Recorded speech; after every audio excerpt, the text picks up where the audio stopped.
इंदिरा संत यांच्या मृदुगंध या ललित लेख संग्रहातून आनंद मांडवीचा राजहंस. माणूस आपल्यात असते, जवळ दूर असते तेव्हा आपण किती निश्चिंत असतो. जिथे ती व्यक्ती असते तिथे सुखात असते. इकडे आपणही कधी मित्रमंडळीत तिच्या आठवणी येतात, कधी पत्राने कुशल येते जाते, कधी भेटी होतात. सगळे कसे सुखात चालू असते. आपली सूत्रे एका अज्ञात शक्तीच्या हातात आहेत ही जाणीवही असत नाही. आणि ज्या अज्ञात शक्तीने त्या व्यक्तीला अदृश्य केले की काय, जे होते पोटात खड्डा पडल्यासारखा होतो. सर्व निरर्थक आणि अस्ताव्यस्त होऊन जाते. गेल्या 14 जूनला पुण्यात बोरकर भेटले.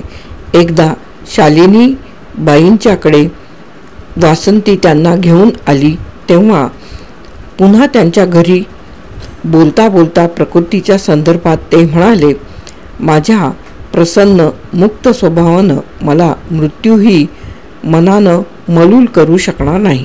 मी तो अनुभवही एक आनंदाचा उत्सव समजतो. आपण आणि नेहमीप्रमाणे त्यांनी एक नवी तमिळी म्हण सांगितली, उन्हात जे फूल उमलतं ते उन्हात कोमेजत नसतं. ते असे म्हणत होते खरे, पण त्यांच्या या उल्हासाशी त्यांची प्रकृती तह करायला तयार नव्हती. यक्षासारख्या आत्ममग्न दिमाखात रस्त्यावरून विहरताना पाहिलेल्या त्या आनंद मूर्तीने आता जिना चढताना चालताना आधारासाठी खांद्याचा आधार घेतलेला बघितला आणि मनात गलबलून आले. 2 तास त्यांच्या कुटुंबात घालून परत आले आणि एकदम लक्षात आले. चटकन मी शालिनीबाईंना म्हटले, आज मी बोरकरांना कविता म्हणायला सांगितली नाही. असं कसं झालं? या 40 वर्षात ते कधी भेटले आणि त्यांची कविता ऐकली नाही असे झाले नव्हते. अशी कशी विसरले ही जाणीव अजून ठसठसते आहे. 4 वर्षापूर्वी ते वडगावी आमच्या घरी आले होते.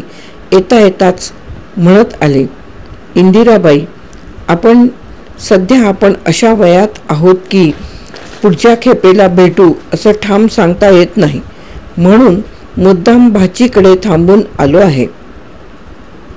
त्यावेळीही त्यांची प्रकृती बरी नव्हती, पण मी सांगताच तुमची आवडती कविता म्हणतो असे म्हणत त्यांनी नेहमीच्या लकबीने सिगारेटचा थोडा झुरका घेतला आणि नाकातून एक गोड असा सूर गुणगुणून कविता म्हटली.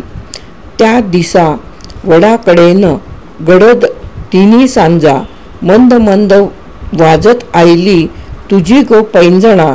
मी ऐकलेली ही कविता शेवटची ठरली. आम्ही नोकरीनिमित्ताने बेळगावी आलो. आमच्या आगेमागे संजीवनी रामभाऊ व्यवसायासाठी इथे आले.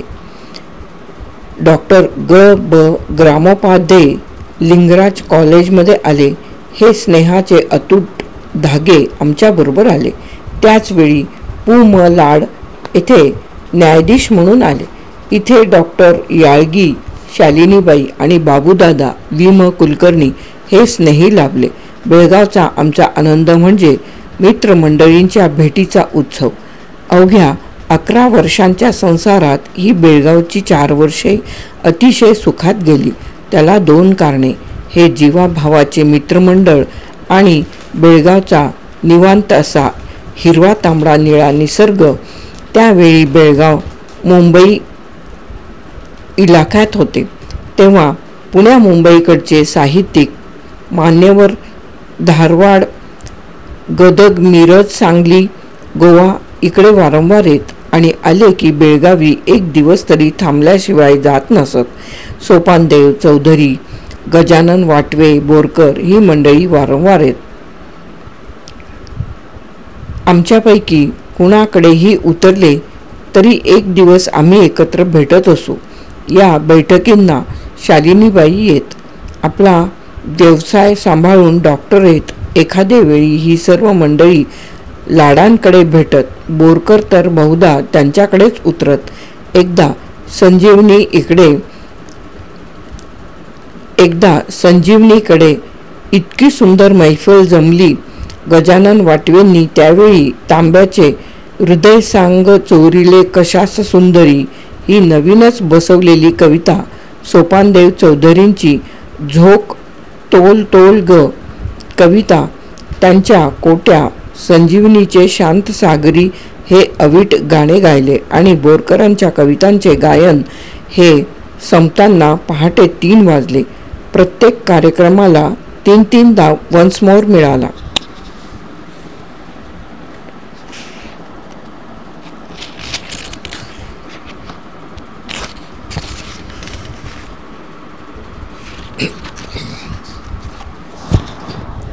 तर उशीर होणारच.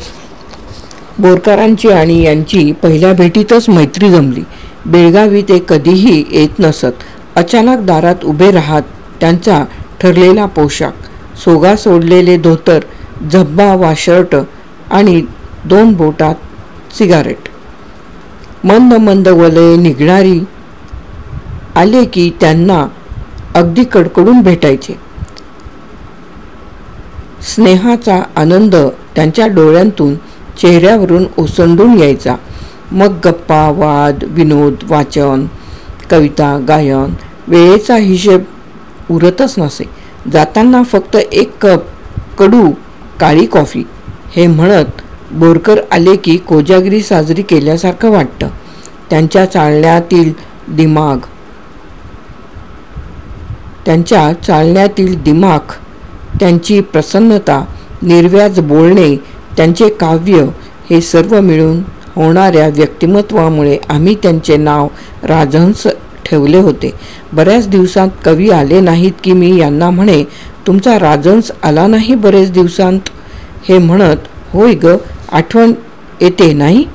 आणि मग हसत हसत कुणी बांधून ठेवला असेल सुतळीने बोरकरांचा प्रत्येक भेटीत यांना आग्रह असे, तुम्ही दोघंही आमच्या बोरीला या, माझ्या डोळ्यांनी गोवे बघा. जावेसे वाटे पण मला बरोबर घेतल्याशिवाय हे जायला तयार नव्हते. आणि आमचा रवी लहान होता, ठेवून जाण्या इतका किंवा घेऊन जाण्या इतका मोठा नव्हता. शेवटी बोरी राहिलीच. तेही गोवा मुक्तीच्या राजकारणात पडले आणि त्यांची बोरी सुटली. पण हे त्यांचे कार्यक्षेत्र झाले. त्यांच्या प्रेमळ स्नेहाचा लाभ आम्हाला भरघोस मिळाला. पण त्यांनी माझ्यासाठी जी एक गोष्ट केली ती जन्मात न विसरता येणारी अशी. पुण्याची नोकरी सोडली आणि इथे आम्ही आलो ते ट्रेनिंग कॉलेजचे प्रमुख म्हणून नेमणूक होणार यासाठी. पण इथे आल्यावर संस्थेने हा प्रश्न 3-4 वर्षे लोंबकळत ठेवला. शेवटी त्याचे कारणही संपले.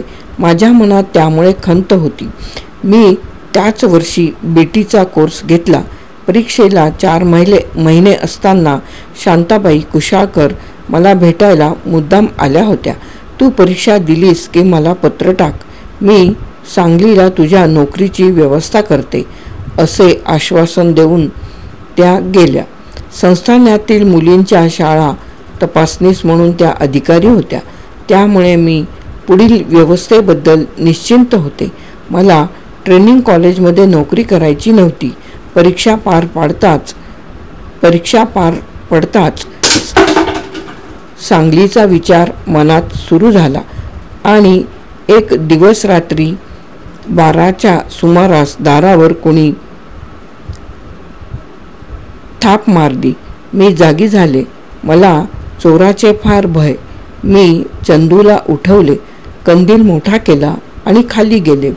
मागे धुणे वाळत घालायची काठी हातात घेऊन चंदू उभा. कोण आहे मी विचारले. मी कवी बोरकर. त्यांचा आवाज आला आणि हायसे वाटले. दार उघडले. दारात बॅग घेऊन बोरकर आणि त्यांचे बंधू दोघेही आत आले. चंदूच्या गालावरून हात फिरवत बोरकर म्हणाले, बघितलं इंदिराबाई, मुलांना कसं आपसूक करते पण येतं. मग घड्याळाकडे बघत म्हणाले, आज सकाळी मी इथं आलो. दुपारभर बाबूराव ठाकूरांच्या बरोबर बोलणी केली आणि आता तुम्हाला निरोप सांगून गोव्याला निघणार. हे बघा, उद्या 8 वाजता बाबूराव तुमच्याकडे येतील तर त्यांना होय म्हणा. हे नोकरीचे काम माझ्या लगेच लक्षात आले. तुम्हाला सगळं माहीत आहे. मी तटकन म्हणाले, हे बघा, संत माझे मित्र होते. तुमचा माझ्यावर विश्वास आहे ना? हे विचारताना त्यांचे डोळे पाणावले. मला अवघड वाटले. असं काहीतरी काय विचारता म्हणून मी गप्प बसले. विश्वास आहे ना? मग माझं ऐका. बाबूरावांना नकार देऊ नका. बरं, मी म्हटले. पण माझा आवाज जड गेला असावा. ते म्हणाले, बरं नाही, वचन. हो, वचन. हे ऐकून ते निघून गेले. माझी झोप उडाली. नको होते ते करावे लागणार, पण बोरकर कधीही चुकीचे सांगणार नाहीत या विश्वासाने मी तो मनातील विचार काढून टाकला.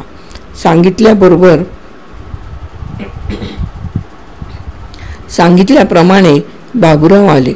मी ट्रेनिंग कॉलेजची नोकरी स्वीकारली. मला यांच्यापेक्षा 10 रुपये अधिक पगार मिळणार होता. बोरकरांनी हे काम करून मला केवढे ऋणी करून ठेवले. ही नोकरी मला फार फार यशाची आणि सुखाची ठरली. त्या सांगलीच्या पांढऱ्या मातीशी संधान बांधणारी मी माझे आयुष्य या तांबड्या मातीशी निगडीत होऊन गेले. बोरकरांचा हा स्नेहभावाचा ऋणानुबंध मी कशी विसरणार. बोरकर बेळगावी कुटुंब आणून स्थायिक झाले. ते इथे कधी असत कधी नसत. त्यांचे वडील घराची सर्व व्यवस्था बघत. दर 15 दिवसांनी तिन्ही सांजा टळल्यावर बोरकरांची आई 2 बाटल्या घेऊन येत. बाकी न सांगून ठेवलंय रॉकेल इंदिराबाईंना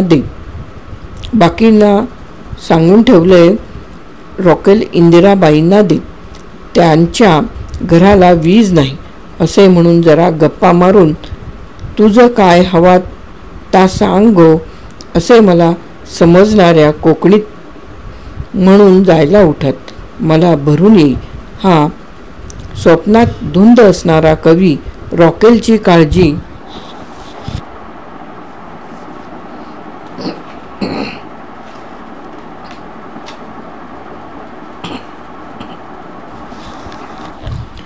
काळजी करतो आणि त्याची वनवासाला लागलेली आई मला म्हणते, तुझी अडचण काय असेल ती सांग.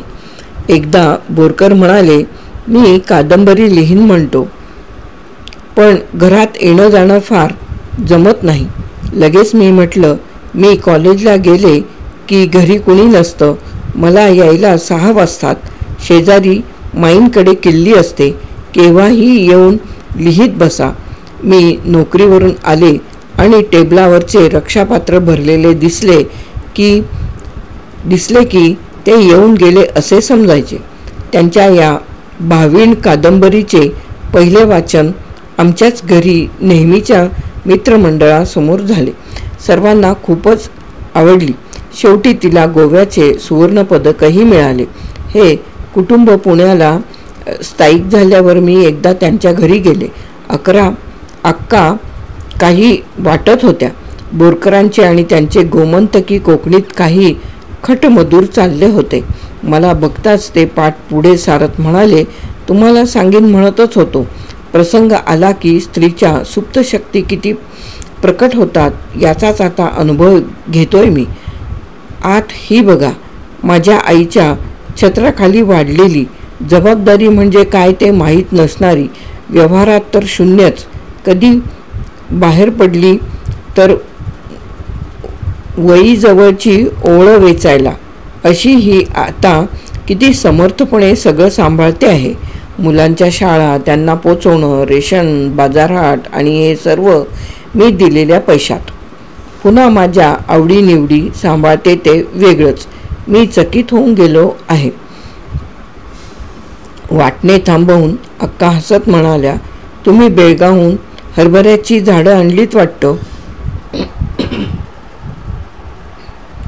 आणि लगेच पतिराजांना कोकणीत म्हणाल्या, तिला जेवायला ठेवून घे. मासळीचे जेवण, गोव्याचे तापलेले राजकारण आणि मग कविता गायन हे सगळे झाल्यावर मी निघाले. तो दुपारचे 3 वाजले होते. जाताना मनात विचार करत होते, या बोरकरांच्या स्वभावात एक प्रकारचे मूलपण आहे. ते अक्काने सांभाळले आहे म्हणून ती साक्षात क्षमा झाली आहे.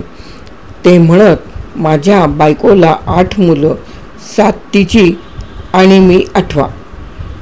म्हणूनच तर तुमचं नाव बाळकृष्ण असे मी म्हटले की कौतुकाने इतके आनंदून जायचे. आपल्याविषयी, आपल्या काव्याविषयी कुणी कौतुक केले की ते लहान मुलासारखे आनंदाने ओसांडून जायचे.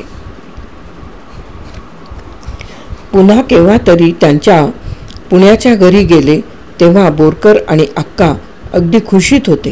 ते म्हणाले, जरा उशीर केलात. आताच एक नवरा नवरी आमच्याकडे वरण भाताचं लग्नाचं जेवण जेवून गेली. मंगेश पाडगावकर आणि यशोदा हे ते नवविवाहित जोडपे होते. आता आपण लग्नाची पंगत पुरी करूया.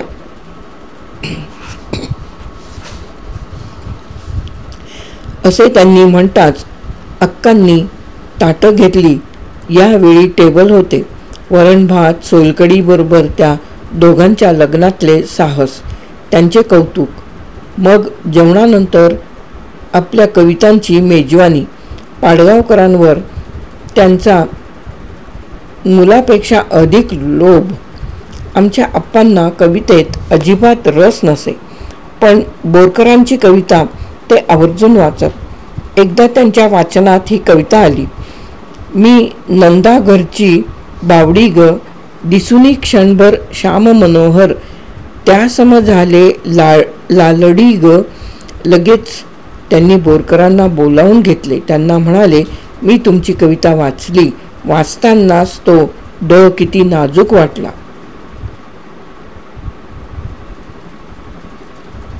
मला तुमच्याकडून ती कविता ऐकायची आहे. त्यांनी 2दा कविता म्हणवून घेतली.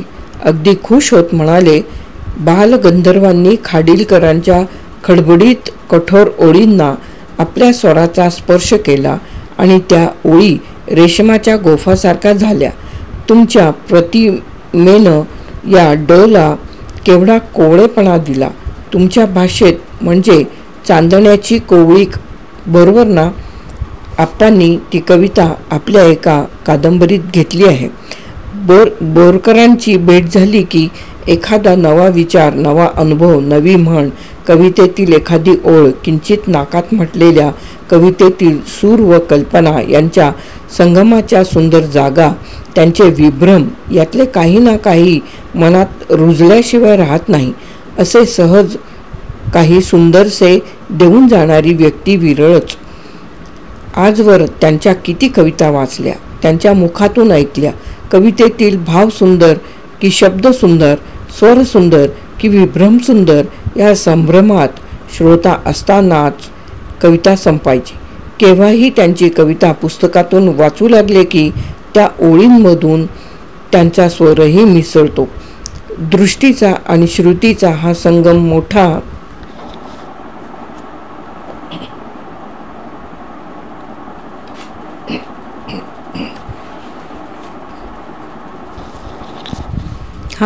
मोठा मनोहारी वाटतो. त्यांचे व्यक्तिमत्व आणि त्यांची कविता एकरूप आहेत. संसारात, राजकारणात, मैत्रीत, प्रेमात, अध्यात्मात कुठेही ते गुंतले तरी त्यात बुडून जाण्याचा किंवा कशाची तमा न बाळगता झोकून देण्याचा त्यांचा स्वभाव नव्हता. तसे ते अलिप्तच असत. जीवनातील आनंद, रस, अनुभव यांचा सहज स्वीकार करत स्वच्छंदाने सतत आत्ममग्न असणे हा त्यांचा स्वभावधर्म. या सर्वांतूनच त्यांच्या कविता अंकुरल्या. त्यांच्या कवितेतील भाववृत्ती, मग ती प्रीतीची, देशभक्तीची, अध्यात्माची कोणतीही असो, ती उत्कटतेने कधी घुसमटत नाही किंवा कोसळत नाही.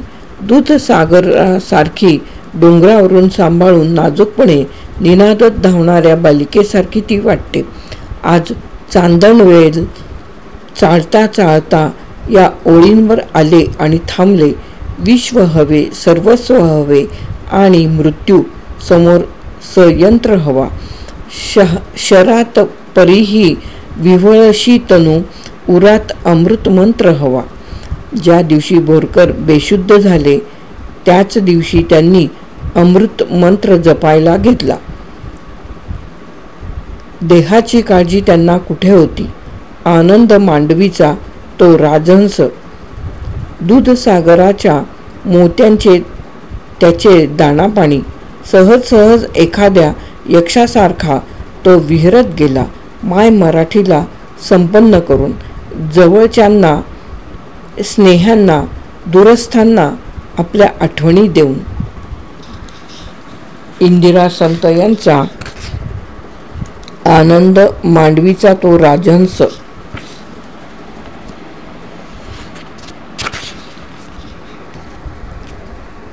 आनंद मांडवीचा राजहंस नावाचा ललित लेख येथे समाप्त.